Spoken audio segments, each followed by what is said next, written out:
नमस्कार, माझं नाव अनिल काळे. मी मांजरीमध्ये गेले 10 वर्ष राहतो. तिथल्या सर्व सार्वजनिक असे सगळ्या लोकांची थोडीफार मला ओळख झाली. अचानक माझ्या बाळाचा जन्म झाला 7व्या महिन्यामध्ये, पण अचानक क्रिटिकल झाल्यामुळे मला प्रायव्हेट हॉस्पिटलला ॲडमिट करावं लागलं. तिथल्या ऑफिसमध्ये राष्ट्रवादीच्या आपल्या विचारल्यानंतर मला सरांचा नंबर भेटला. त्याने सांगितलं तंत्र साहेबांना भेटा, तुम्हाला आर्थिक मदतीसाठी अन्य काही मदतीसाठी हॉस्पिटलच्या सुखसुविधासाठी तुम्हाला मदत होईल.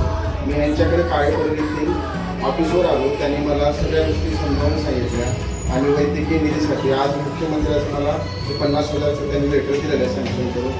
मी ह्या गोष्टीसाठी त्यांचे आभार मानतो आणि अन्य गोष्टीसाठी त्यांनी मला रात्रदिवसा फोन केला आणि माझ्यासाठी मदतीसाठी कायम जाऊन आले. आज माझ्या बाळाची प्रकृती व्यवस्थित आहे. कदाचित या 2-3 आठवड्यामध्ये माझ्या बाळाला डिस्चार्ज पण मिळेल. सगळ्यांसाठी मी परत एकदा सगळ्यांचे आभार मानतो.